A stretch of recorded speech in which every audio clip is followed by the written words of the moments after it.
I just ate a bunch of chocolate. Well, kind of chocolate. It's Nutella, but with peanut butter in it too. It's Reese's Peanut Butter Cup Nutella. Really, really, really delicious. So, we are playing Firewatch today. What a good sound. So yeah, this is Firewatch. I need sound. Apparently it has a really, really good soundtrack. And that's all I know about it. I know it's an open world game where you play a forest ranger who is there to like look out for fires, and we'll take it from there. So it's a really, really pretty game, kind of like the Witness, the one we just played. So really great that they're kind of like working on like a new art style for these indie games. I really like to see that. So let's get into it. Let's start off this game. All right, new game. As you can see, I haven't played a game yet, so it's going to be a blind playthrough.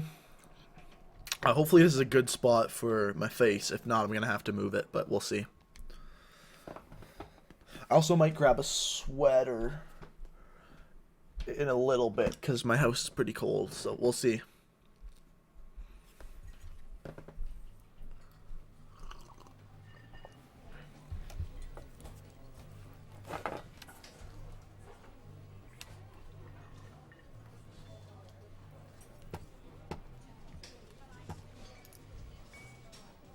Hey, Tyler King. Boulder, Colorado. That's where it takes place.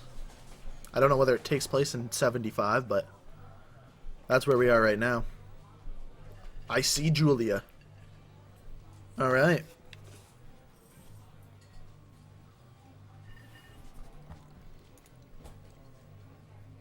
Yeah, don't worry. This will be uploaded to YouTube.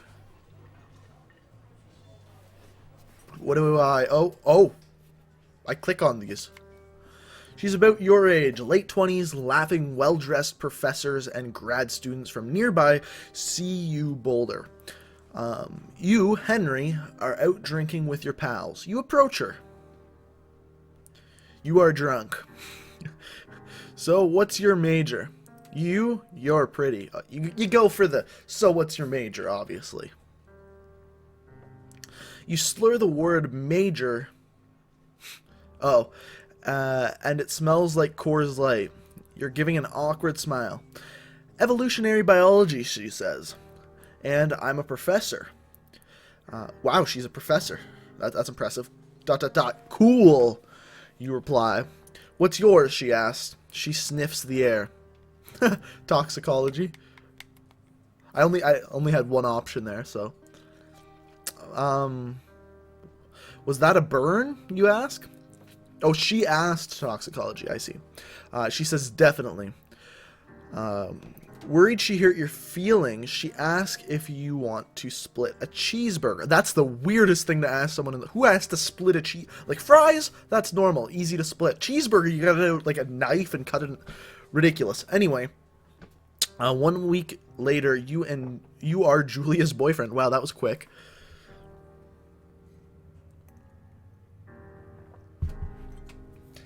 This is so out of place.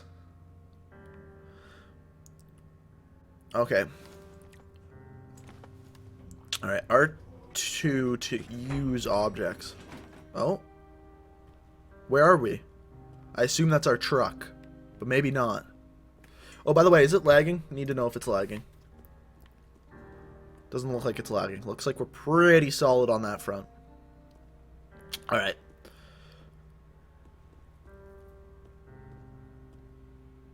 So this is my truck, I'm assuming. Can we steal anything from over here? Let's see if there's anything from behind here. Let's use a brick. Come on, pick up the brick. No, we can't smash our own car window. I'm actually gonna be right back. I'm gonna go grab a sweater because I'm really cold. Let's load our gear. Oh, I can't load my gear. Oh wait, yes I can. Boom, we loaded our gear. Oh! You date for over a year. She drives you absolutely nuts. It's great. You move in. You share an apartment near the school with a view of the mountains. You two drink beers out on the deck. You drink beer just about anywhere. Beer's good. Life's good. Julia wants to get a dog. There's a scruffy, undersized beagle. Julia is in love. It's in love. She wants to bring it with her to class. There's also an intimidating but gentle-eyed German Shepherd, but nothing bad could happen to Julia while walking this dog. It's badass. Oh man, we gotta choose. What do we pick? What do we pick, guys? If it was me, wait, I gotta go this way so you can see mayhem. I would pick the German Shepherd. But if we look at the wording, undersized beagle, Julia is in love with. I think we go with the German Shepherd, because the whole nothing bad could happen to Julia while walking this dog. We want to take care of Julia. Mayhem's an excellent job. Where did I get job from? Dog. He loves wrestling with you in the park and goes with Julia on her runs. Even though he's too big to bring to school, Julia loves him all the same. Mayhem is a friend, child, and pet, all rolled into one. 1979. You talk out on the deck. It's summer, 9:30 p.m., and the heat still radiates off the high desert. What do you think about kids, she asks. Oh dear. Kids? They're not very smart or good at much. I'm saying if you and I have some. A couple of little idiots. That would be pretty good. You want to keep her happy, but don't want to completely agree, you know? In that case, we should probably get there. What? That's quite the jump. Yeah, I would like that, you say. These kids are going to be screwed up enough. It's probably for the best that their parents are hitched. You say she's absolutely right. Do I propose, or... Oh. Alright, we're somewhere. We are somewhere. Alright, I'm gonna go grab that sweater. Let's see if we can pause it. We can pause it. I'm gonna go grab that sweater. I'm gonna be right back. No problem. Julia wanted to marry the beagle. Alright, sweater, be right back. It's literally gonna take me like 3 minutes. 3 minutes? Not even. 3 seconds. Ah, that's better. Alright, so let's have a look here. Can we grab the map? Alright, so this is, I'm assuming, the map that we have to deal with in the game. You're in bear country. No fireworks. Oh, we're gonna fireworks. I'll show you who's boss. Wait, what's in front of my car?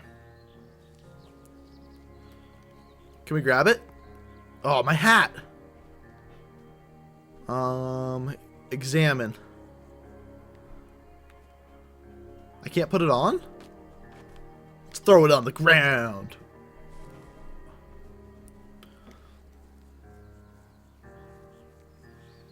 What?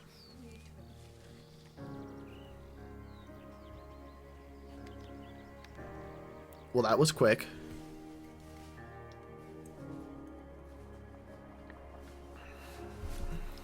$19.80. It's a Thursday night and Julia is 4 hours late. She doesn't call. You're worried and getting angrier by the minute. She walks in after you're gone to bed. She's not quite drunk, but she's clearly been having a fun time. You fight when she gets between the sheets. You can either get mad or ignore her. You obviously get mad. You call her an inconsiderate asshole. Wow, that took quite the jump. She tells you to fuck yourself and to not be such a baby. You call her selfish. She knows you mean it and it hurts her feelings. Wow, maybe we shouldn't have got mad. Julia still, in 1981, Julia still likes to draw. She draws plants from her research. She draws all the places you go. She draws you. You can either pose and flex like He-Man. Oh, obviously you frolic like a Victoria's Secret model. That's an obvious decision. Very nice.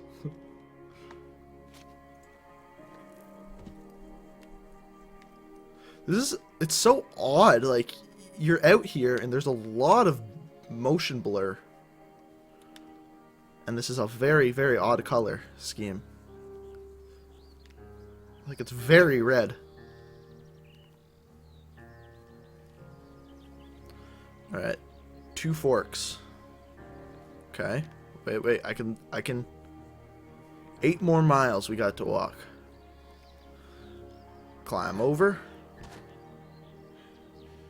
Woo! It's going to get dark soon. 1982. During the summers, you and Julia enjoy walking Mayhem at night. That's our dog, Mayhem. Great name. There's a festival in town. It brings in folks from faraway places. One of them tries to mug you with a knife. Alright. Mayhem runs away. May me moo fuck dog. Julia yells. Whatever that means. She gets flustered and has trouble speaking when she is stressed. You confront the attacker. You scare him away because we don't want to go to jail. You reach into your pocket like you have got a gun and threaten to kill him. You manage to scare all 3 of you. You manage to scare all 3 of you. You manage to scare... Is that a grammar mistake? But I don't know. He runs away. Julia asks to take a different path from that day forward. You say, okay, you don't want to go that way either. From then on, you walk by the river. I'm assuming it's going to take us to the river now. Oh, no. 1984. Plans to have kids get waylaid by work. I've never heard that before. Julia gets offered a job at Yale. Yale is in Connecticut, 2,000 miles away. It's a great job, associate department chair. She wants you to move. You absolutely do not.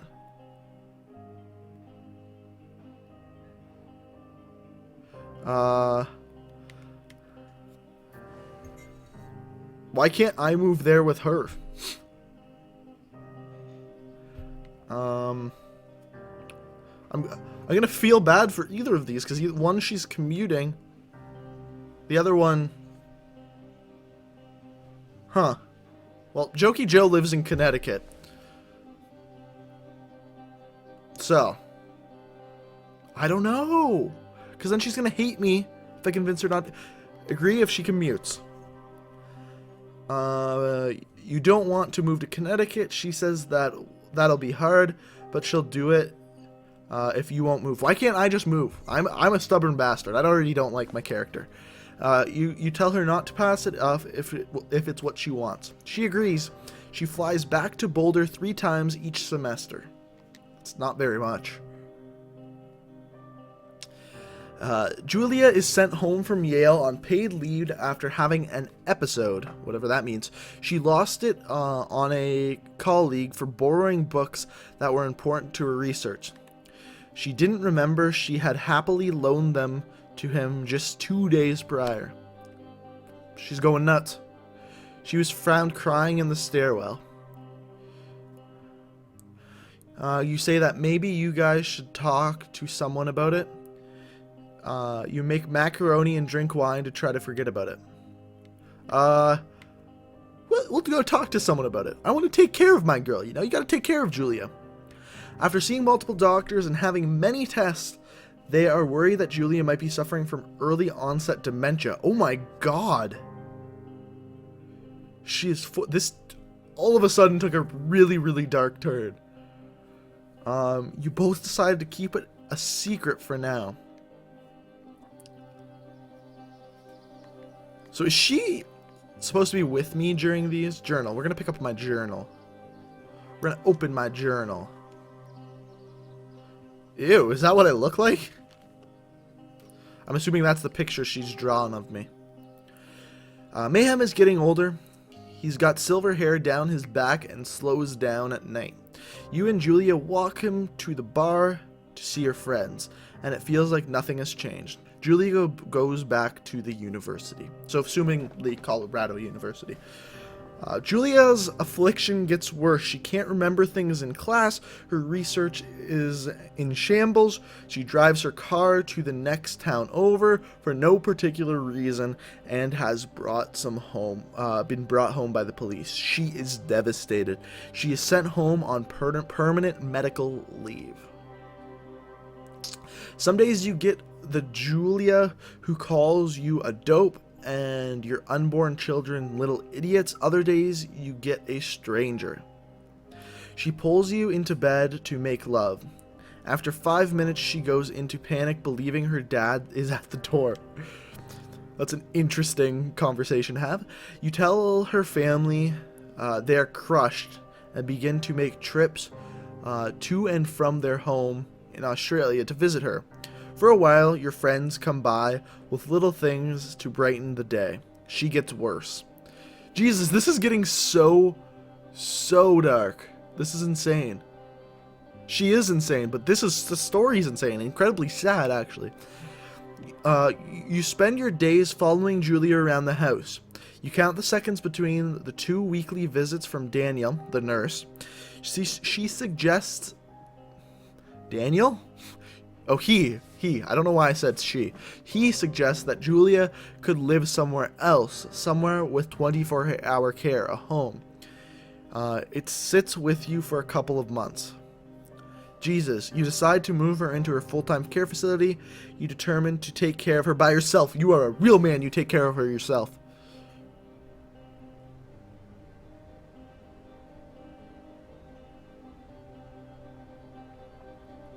Alright, well...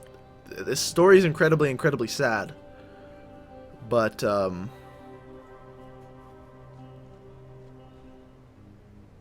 don't know what it has to do with the forest. Like, this is a really depressing... With depressing music going... It's a deer! This just got buck wild. See what I did there? Alright. It is impossibly hard. The worst is when you get mad at her, like when she tries to cook her own food.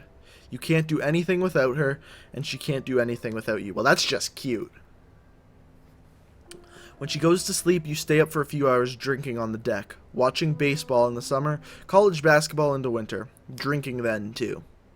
You start going out after you put her to bed. The first time you do it, you worry about her getting up and walking around when you're gone. You put a chair in front of you. You trust that she sleeps like a rock. You don't want to lock her in. Oh god, that might be a bad decision. I just realized she could get out and kill herself. You go to the same bar at the boring end of Pearl Street. It's nice there. Over time, you tell Sheila, the bartender, everything. It's a huge weight off. You are home and in bed by 1 a.m. a couple of nights a week. You look forward to those nights.